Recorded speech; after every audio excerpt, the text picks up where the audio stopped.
Здраво! Добре идете на новата епизода на мојот подкаст. Во оваа епизода ќе споделам кратка приказна за разликата помеѓу одговорноста и превземањето вина. Односно, што значи да се преземе одговорност, а што значи да се преземе одредена вина. Зошто е оваа тема?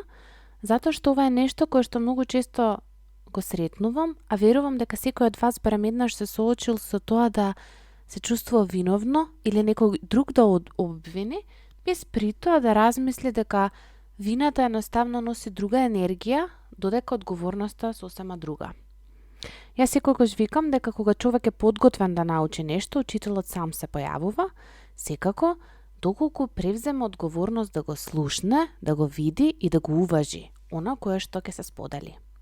Сите стручни лица односно во професијата која што е поврзана со личниот раст и развој, зборуваат за оваа лична одговорност, меѓутоа тоа се случува да се создаде огромен отпор и одговорноста во тој случај да се поистовети токму со вина. Јас би сакала да споделам зошто овие две се толку многу различни и верувам дека ќе се изненадите кога ќе видите колку многу често ние ги поистоветуваме овие две. Сите ова го правиме. И сите сме луѓе и влегуваме во процесот да се чувствуваме виновно, да се чувствуваме на позиција на жртва и така натаму, но многу е важно да се освестиме, односно да го освестиме овој концепт или овој процес доколку се случува и секако да го промениме. Сега, главната разлика меѓу преземањето на одговорност и прифаќањето на вина е во тоа како ние се чувствуваме. Односно, главната разлика е токму во таа емоција. Кога обвинуваме, ние го губиме целиот капацитет да менуваме и да преземаме некаква акција.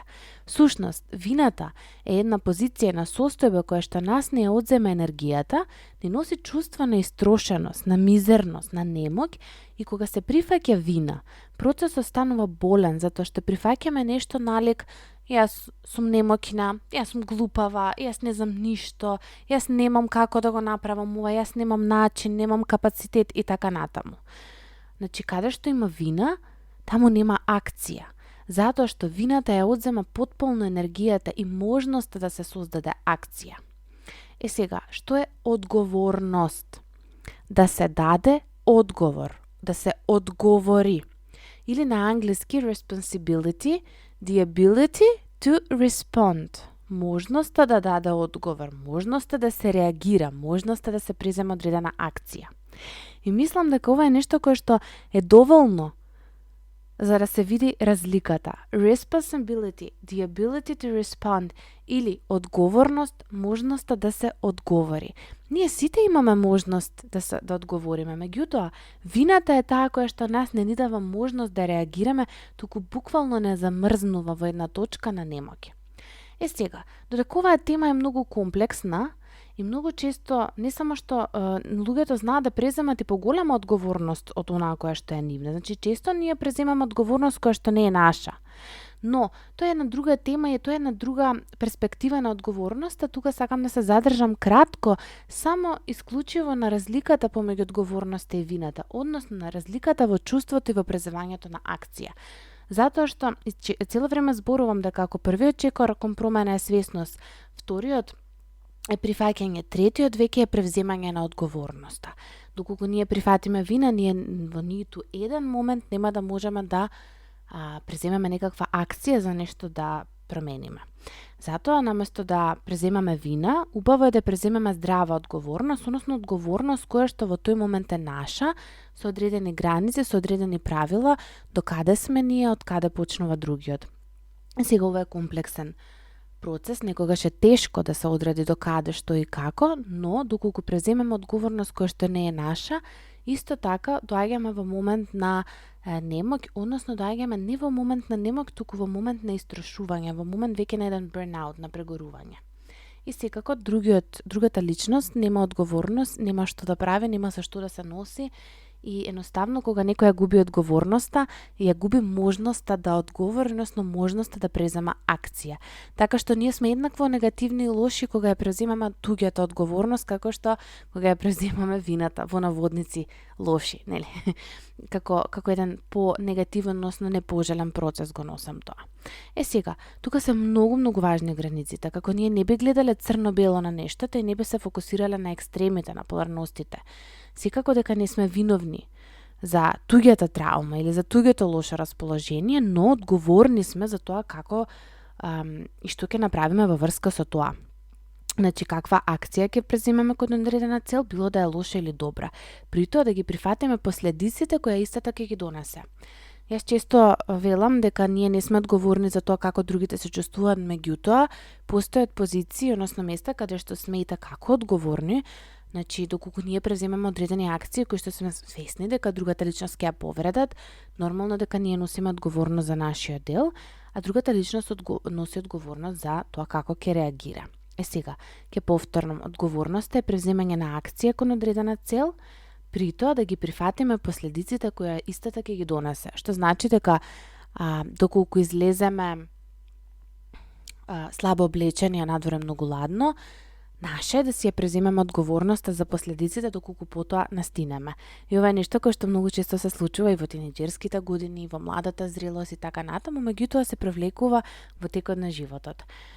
Сега, јас ќе дадам еден пример со родители, зошто ова го спомнувам, затоа што во процесот на личен раст и развој, многу често, кога одиме кон разбирање на нештата, како би можело да се случи одредена прошка, како би можело да се случи одредена промена, за да можеме ние да простиме, да дојдеме во склад и во мир со себе си, многу е важно да разбереме. Но, во процесот на разбирање, конкретно ќе дадам пример со нашите родители, многу често се случува наместо да дадеме одговорност или да превземеме одговорност нешто да промениме, ние да префрлиме вина. Сега, да речеме, доколку вашите родители имаат проблем со телесната тежина и нездравиот начин на исхрана, и тој начин на исхрана едноставно за вашето семејство бил нормален. Подоцна во животот, одите на лекар и лекарот ви кажува дека мора да го смените начинот на исхрана затоа што постои можност и ризик фактор да заболите, да речеме, од дијабет. Вие не сте промениле ништо.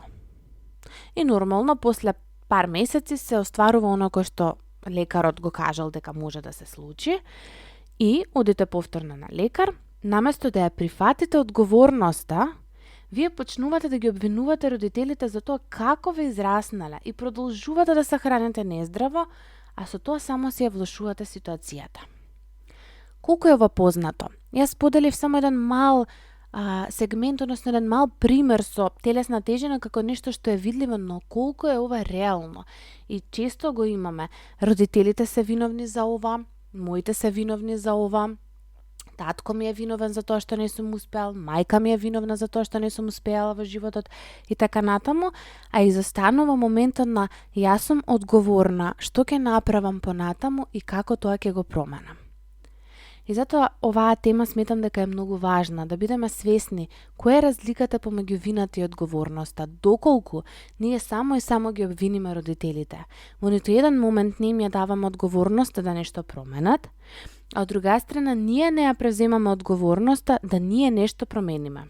Па што ако родителите се хранат така како што се хранат? Дали тоа значи дека ние мора да продолжиме?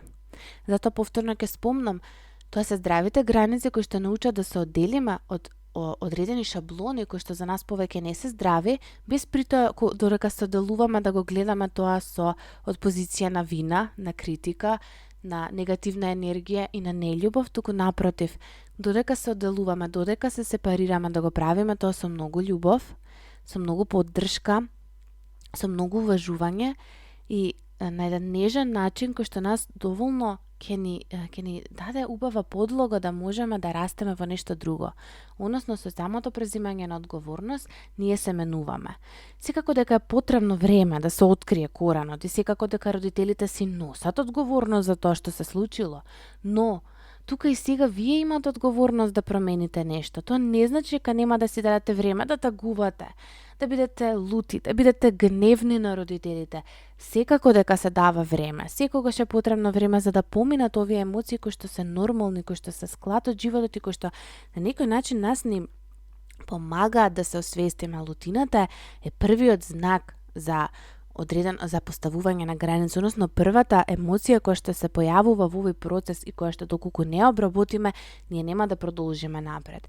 И затоа е убаво да се даде тој простор да се тагува, да сте лути, да сте гневни, да си дадете простор да се одморите, да видите што е оно што може да се промени. Еве конкретно со случајот што го дадов, личноста која што се наоѓа таму да најде начин на исхрана кој што ќе биде во склад со неа, да успее да најде начин како ќе готви, како ќе се исхранува, што е тоа што и се допаѓа, што е оно што е добро и може да го заврши, што е оно што да го задржи, што е оно што не сака да го задржи, сака да го отфрли, а на негово место може да стави нешто друго. И затоа е потребно време да се направат одредени промени, но истите се случуваат само и само кога се презема одговорност, а не вина. Затоа што доколку се преземе вината, личноста во ниту еден момент нема да ја има можноста да одговори, односно капацитетот да одговори, тој кој ќе остане немоќна. Затоа ве повикувам да размислите за кои нешта во вашиот живот се чувствувате виновни, а не одговорни, затоа што и оние работи кои што навистина се каете, доколку ги промените во јас сум одговорна за тоа што се случи и што сега можам да направам во врска со тоа, и чисто ќе дадам пример, што можам да научам од тоа што го направив, што е оно на кое што тоа ме научи, што е оно на кое што тоа го промени, како јас се менувам како личност после тоа и така натаму, во тој момент присутна е одговорноста и имате можност да реагирате. Доколку е вината, ќе остане само и само чувството колку сум јас глупава, колку сум јас негативна, колку сум јас лоша, колку сум јас невредна. Запомнете, сите сме вредни, сите вредиме исто, сите сме различни, меѓутоа вредиме еднакво. И затоа ве повикувам да размислите на кои нешта се чувствувате виновни или пак за кои нешта ги обвинувате другите, а не ја преземате одговорноста да одредени работи се променат. Понекогаш тие одредени работи може да бидат и прескинување на контактите и да бидат болни, да бидат тешки и тажни, меѓутоа понекогаш толку е многу лесно и едноставно да со самото преземање на одговорност животот менува и добива на нова димензија. Имате прекрасен ден, се слушаме во наредната епизода. Поздрав!